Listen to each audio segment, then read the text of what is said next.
So hello everyone, आज की जो वीडियो है बेसिकली यहाँ पर सीट एलोकेशन को लेकर है। तो यहाँ पे अभी मैं आपको डिटेल में बात करूँगा अनरिजर्व्ड और कैटेगरी सीट, चाहे वो एससी हो, क्या नाम है, एससी हो या एसटी हो या ईडब्ल्यूएस हो, मतलब कैटेगरी सीट्स है।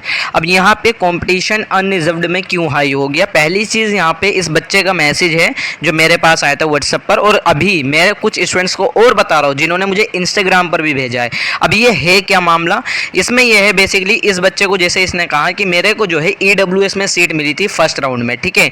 अब यहाँ पे सेकंड राउंड आया, तो सेकंड राउंड में अब इसकी जो सीट है वो अनरिजर्व्ड कर दी गई। अगर मैं यहाँ क्लियरली थोड़ा सा जूम करूँ, यहाँ पे मेरे ख्याल से शो हो रहा हो, हल्का सा शो हो रहा होगा आपको, अनरिजर्व्ड लिखा हुआ है, ठीक है। अगर इसका आप लोग चेकआउट करना है ना, तो इसे मैंने ऑलरेडी अपने इंस्टाग्राम पर स्टोरी पर डाल रखा है, ठीक है।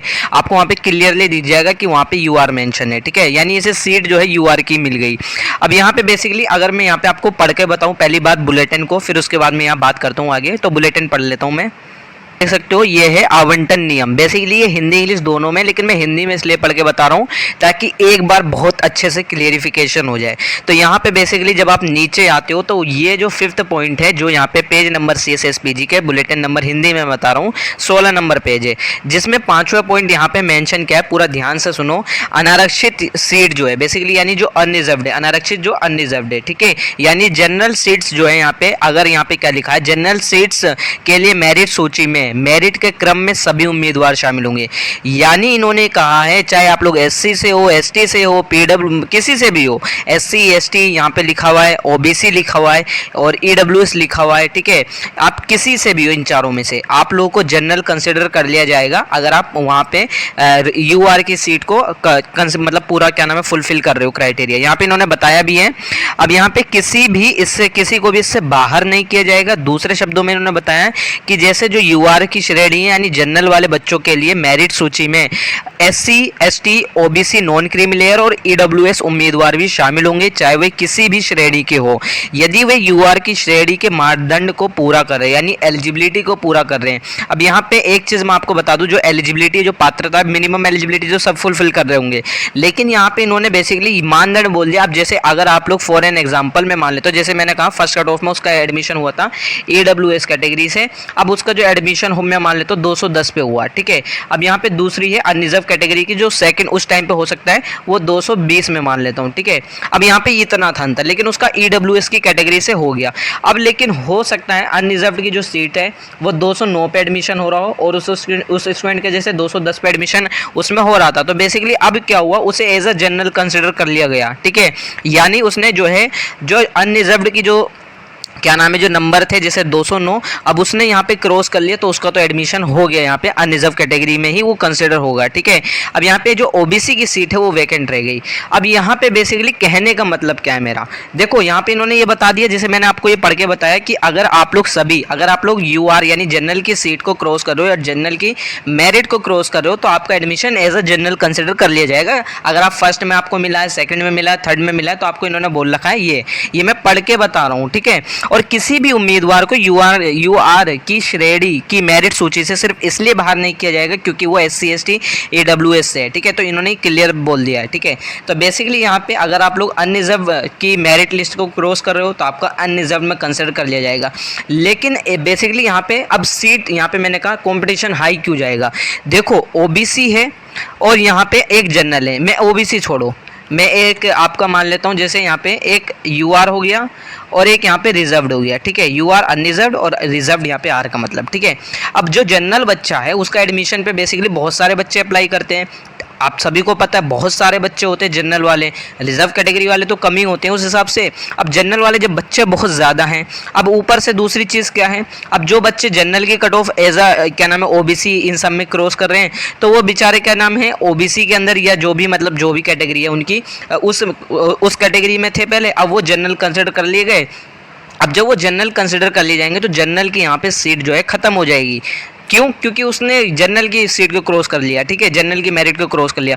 अब यहाँ पे जो इसकी जो यहाँ पे बेसिकली जो रिजर्व कैंडिडेट की जो सीट थी, अगर फॉर एन एग्जांपल 210 गई है और यहाँ पे अब 210 पे बच्चे का एडमिशन हुआ है एज अ रिजर्व कैटेगरी, ठीक है। अब बेचारे का क्या नाम है, वो जब अनरिजर्व में चले जाएगा तो यहाँ जो उसकी रिजर्व कैटेगरी जो सीट है वो बच जाएगी। अब यहाँ पे जब वो इधर चला गया तो इसकी जो सीट है वो क्या हो गई, वैकेंट हो गई। अब इसकी सीट वैकेंट हो गई तो बेसिकली इसके चांसेस हैं कि इसकी जगह और कोई दूसरा बच्चा आ जाए अगले राउंड में, नेक्स्ट राउंड जो भी होगा, ठीक है, जो भी सब्सिक्वेंट राउंड होगा उसमें आ जाए, जैसा अभी यहाँ पे थर्ड राउंड होगा। बेसिकली आप लोग समझ गए।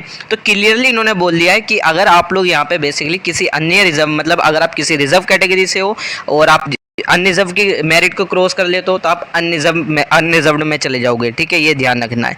तो बेसिकली यहाँ पे सिंपल सा मतलब ये है कि अब अनरिजर्व में यहाँ पे आपका जो कंपटीशन है वो सिर्फ अनरिजर्व से नहीं था, बल्कि आपका कंपटीशन आपके अदर से भी है। क्यों? क्योंकि आपके अगर वो ओबीसी वाला है, ईडब्ल्यूएस वाला है, एससी है, एसटी है, अगर वो अपनी मेरिट को क्रॉस पहले ही कर चुका है, लेकिन अब वो आपकी भी मेरिट को क्रॉस कर ले रहा है, अनरिजर्व की जो 210 गई हो, मैं मान लेता हूँ, ठीक है, और रिजर्व की कितनी गई हो, 205। अब बेसिकली उस कैंडिडेट का नंबर यहाँ पे 210 था, अब उसने यहाँ पे ये वाली तो क्रॉस, इस पे तो एडमिशन उसका हो गया होगा फर्स्ट राउंड में। अब यहाँ पे सेकंड में जब वो यहाँ पर आ रहा है 210 पर आ रहा है, तो बेसिकली जब वो अनरिजर्व के अंदर अब कंसिडर कर लिया जाएगा। तो ये जो है बच्चों का हुआ है और ये मैसेज भी आया और ये बुलेटिन भी मेंशन किया गया है कि बेसिकली क्लियर इन्होंने बता दिया कि आप लोग अनरिजर्व कैंडिडेट जो बेसिकली हैं, जो मतलब रिजर्व कैंडिडेट है, अगर उनका एडमिशन अनरिजर्व के हिसाब से नंबर ज़्यादा आ रहे तो वो अनरिजर्व कंसिडर कर लिया जाएगा, ठीक है। तो बेसिकली यहाँ पे अनरिजर्व का कंपटीशन बहुत हाई हो चुका है, ऑलरेडी हाई था पहले भी और अब और हाई हो गया, क्योंकि कुछ बच्चों को जो ओबीसी वाले थे, अभी मैंने ओबीसी और ईडब्ल्यूएस देखा था, क्योंकि ओबीसी और ईडब्ल्यूएस की जो कट ऑफ है वो अनरिजर्व्ड के आसपास रहती है, यानी जो जनरल वाले बच्चे उनके आसपास रहती है। 20 का अंतर रहता है, कितने, मैं मान लेता हूँ कितना अंतर रहता है, नंबरों की मैं बात करूँ तो 20 का नंबर अंतर रहता है, ठीक है, 20 नंबर का रहता है अंतर, ठीक है, अगर आप बात करोगे ओबीसी, ईडब्ल्यूएस और जनरल में, ठीक है, ये आगे पीछे ही रहते हैं। तो अभी जिसका मैं मैसेज दिखा रहा था वो ईडब्ल्यूएस से थी, उसको फर्स्ट में सीट मिली, सेकंड में उसे जनरल कंसिडर कर लिया गया क्योंकि जनरल की कट ऑफ उतनी गई है। दूसरा जो स्टूडेंट है वो ओबीसी से है और उसका जो कट ऑफ था ओबीसी से पहले राउंड में क्लियर हो रहा था, लेकिन अब उसका जनरल का स्कोर ठीक ठाक आ रहा है, तो बेसिकली अब वो जनरल में कंसिडर कर लिया गया, ठीक है। तो बेसिकली यहाँ पे अब उन दोनों की सीट, तो उनकी कैटेगरी में सीट वैकेंट रह गई, लेकिन जनरल में उनकी सीट फुल हो गई, तो इसका मतलब जनरल में एक सीट और घट गई और बल्कि उनके रिजर्व कैटेगरी में एक सीट बढ़ गई। तो ये हुआ है एक चीज़। तो जनरल में बच्चों बहुत हाई कॉम्पिटिशन है, अब आप लोग सोच लो क्या होगा, ठीक है। और वैसे भी इस साल देखो कुछ बच्चे कह रहे भैया अभी तक एडमिशन नहीं हुआ, अभी तक नहीं हुआ, तो बेसिकली यार इस साल मैं बताऊं अभी बहुत सारे कोर्सेज कट ऑफ बहुत ज़्यादा हाई गई है, इतनी यहाँ पे चांसेस नहीं थी। और कट ऑफ भी अगर मैं बात करूँ कितनी गिरी है, जो अभी देखो डिपेंड करता है, मैंने पहले भी बताया था कि कोर्स पर डिपेंड है। तो अगर मैं बात करूँ नॉर्मल सी, तो बेसिकली यहाँ पे 10 तक कट ऑफ गिरी है, 10 से 15 तक, जो मैंने पहले सेकंड राउंड में भी बताया था वीडियो में कि कितनी कट ऑफ गिर सकती है, उसमें मैंने 10 से 15 बताया था और इतनी गिरी है। अगर आप कुछ कोर्सेज की बात करते हो, हिस्ट्री वगैरह की भी बात करते हो, तो 10 से 11 का अंतर आया है, ठीक है। और भी कोर्सेज है जिनमें 10 से 15 का गैप आया, किसी में तो 5 ही गिरी है। अगर आप एलएलबी की बात करोगे तो एलएलबी में उतनी कट ऑफ नहीं गिरी जितनी गिरनी चाहिए थी, ठीक है, बहुत कम गिरी है। लेकिन एलएलबी वाले टेंशन मतलब, हो सकता है आपका अभी बहुत सारे राउंड है, क्योंकि एलएलबी में काफ़ी सारी सीट वैकेंट रहती है, तो आप डरो मत, ठीक है। तो हो जाएगा आपका एडमिशन अगर आप उसी के आसपास हो, ठीक है।